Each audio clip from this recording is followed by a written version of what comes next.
नमस्कार, आप देख रहे हैं लाउड स्पीकर 90 FM। मैं हूं मनोरमा। रूप मंत्रा की श्रृंखला में आज हम बात करेंगे सेल्फ ग्रूमिंग की। बात जब ग्रूमिंग की हो तो एक्सेप्ट करने में कोई झिझक नहीं है कि लड़कियों को इसमें एक्सपर्टीज हासिल रहती है। अब आप पूछेंगे ऐसा क्यों? इसकी वजह है आखिर कम एज से ही उन्हें hygiene, skin care, face care, hair care और ऑल ग्रूमिंग की बेसिक ट्रेनिंग फैमिली में ही मिलती रहती है। तो हम बात करेंगे सबसे पहले दांतों के ख्याल की। क्या आपने किसी लड़की के दांतों को देखा है एकदम साफ? कभी उनसे पूछा है इसका सीक्रेट? नहीं पूछा तो पूछ डालिए, और नहीं पूछना चाहते तो आपको बता देती हूँ इसका राज। Regular toothbrush, floss, tongue cleaning. आप भी 2 बार डेली दांतों की सफाई करें, फ़र्क खुद महसूस करेंगे।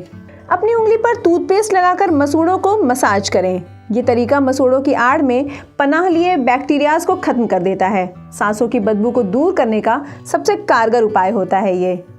सेकंड टॉपिक हमारा होगा नोज हेयर से छुटकारा। अक्सर आप देखते होंगे कि हमारे नोज पर छोटे छोटे से हेयर की लेसेस आ गई रहती हैं। बेहद सरल उपाय है, इन्हें ट्रिम कर डालिए, क्योंकि चाहे लड़के हो, लड़कियां हो, पुरुष हो, महिलाएं हो, ये जब दूर से दिखाई देते हैं ना, अच्छे नहीं लगते, तो आप इनको ट्रिम कर डालिए। थर्ड टॉपिक पे हम आएंगे ब्लैक हेड्स, एक्ने और पिंपल्स। स्किन की प्रॉपर केयर न होने से प्रॉब्लम्स बढ़ती हैं। स्किन की प्रॉपर सफाई के लिए आप फेस वॉश इस्तेमाल कर सकते हैं। स्किन केयर की शुरुआत क्लिनजिंग मिल्क से सही रहती है। इसके बाद टोनर के इस्तेमाल की सलाह दी जाती है। एंटीऑक्सीडेंट का इस्तेमाल भी सही रहता है, लेकिन ये पूरी तरह से ऑप्शनल है। आप चाहें तो इस्तेमाल करें, वरना ना करें। इसके साथ ही आई क्रीम और मॉइस्चराइज़र का इस्तेमाल स्किन केयर के लिए परफेक्ट माना जाता है। प्रतिदिन 2 बार इसे अवश्य यूज़ करें। नेक्स्ट टॉपिक पे हम आएंगे प्यूबिक हेयर का प्रॉपर केयर। प्यूबिक हेयर की सफाई और शेविंग में संकोच कैसा? अक्सर लोग ऐसा करने से आलस करते हैं। उन्हें लगता है ये तो निहायत ही फालतू का काम है। नहीं, ऐसा नहीं है। यकीन मानिए, प्यूबिक हेयर इन्फेक्शन की वजह बन सकता है। एक तरह से गंदगी का डंपिंग ग्राउंड है। इसकी सफाई तो नियमित तौर पर होनी ही चाहिए। इनके बारे में ज़रूर सोचिए। डार्क सर्कल आपके अस्वस्थ होने की निशानी देते हैं। इसे एक अलार्म की तरह समझना चाहिए। अब डॉक्टर के पास जाने में देर मत करिए। डार्क सर्कल्स हटाने के लिए आपको मार्केट में बहुत सारे ऑप्शन में क्रीम्स मिलेंगे। क्रीम है, मॉइस्चराइज़र है, कई सारी स्पेशली इनके लिए ऐसी क्रीम आई हुई है जो डार्क सर्कल्स के लिए ही बनी होती हैं। तो इन पे ज़रूर ध्यान दें, क्योंकि अगर आपके फेस पे डार्क सर्कल दिखाई देते हैं ना, तो यकीन मानिए आपकी सुंदरता पे धब्बे का काम करते हैं। तो बी सीरियस, इनको सीरियसली लीजिए और इनका ट्रीटमेंट ज़रूर करिए। अब बात करेंगे कोलोन की खुशबू। वाह भाई वाह, आप भी कोलोन का इस्तेमाल उतना ही करें जितना दूसरों के लिए भी आनंददायी रहे, दूसरों के लिए परेशानी का सबब ना बन जाए। इसका ध्यान रखें। कोलोन का कितना इस्तेमाल करना है, कितना नहीं, इसकी जानकारी आपको ज़रूर होनी चाहिए। मतलब इसके डूज और डोंट से अवेयर रहना बेहतर होगा। अमूमन 2 से 3 पंप आपको तरोताज़ा रखने के लिए काफ़ी हैं। आगे बढ़ेंगे। फटी एड़ियों जैसे ना हो होठ। अगर आपके होठ बहुत ज़्यादा फट रहे हैं, आप स्माइल करते हैं तो भी वो क्रैकी लगते हैं, आपको खुद भी कंफर्टेबल फील नहीं होता है, तो क्रैकी लिप्स के लिए आप नियमित मॉइस्चराइज़र यूज़ करिए। या एक घरेलू नुस्खा भी बताती हूँ आपको। अपनी रात में सोते वक्त आप अपनी नाभि में देसी घी लगा सकते हैं। उससे आपके होठ बहुत सॉफ्ट, फ्लॉलेस, मुलायम दिखाई देंगे। फिर हम आते हैं अपने आईब्रोज़ के शेप्स पे।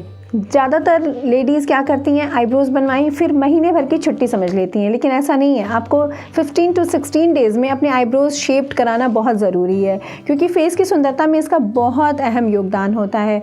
तो 15-16 दिन पे अपनी आईब्रोज़ को हमेशा शेप्ड कराती रहिए, छोटे छोटे बालों को निकलवाती रहिए। और एक चीज़ ध्यान रखिए, अगर आप आईब्रोज़ करा रही हैं तो उसके साथ आप फोरहेड्स भी अपने ज़रूर कराइए, वरना ये पोर्शन आपका क्लीन दिखेगा और ऊपर का पोर्शन आपका डिफरेंट दिखेगा। तो आईब्रोज़ ज़रूर कराएं और उसके साथ फोरहेड भी ज़रूर कराएं। आगे बढ़ेंगे।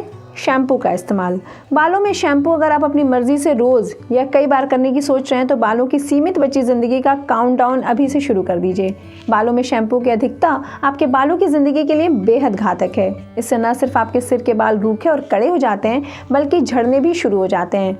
बालों का नया ग्रोथ भी इससे प्रभावित होता है। धीरे धीरे सिर पर बालों का दायरा सिमटता जाता है और व्यक्ति गंजेपन का शिकार हो जाता है। तो कम से कम हर 3 दिन पर, एटलीस्ट 3 या 4 दिन पे आप अपने बालों में शैम्पू करें।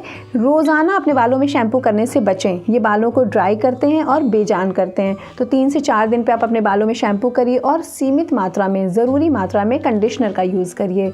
इससे आपके बाल साफ़ सुथरे भी रहेंगे, आपके स्कैल्प भी क्लीन रहेगी और बाल रूखे और डैमेज भी नहीं होंगे। तो आज के रूप मंत्रा की श्रृंखला में हमने बात की पर्सनल ग्रूमिंग पे। ऐसे ही कुछ और अहम बातें करने के लिए हम आपके सामने फिर से पेश होंगे। तब तक देखते और सुनते रहिए लाउड स्पीकर 90 FM। बजाओ बजाओ ज़रा झूम के बजाओ।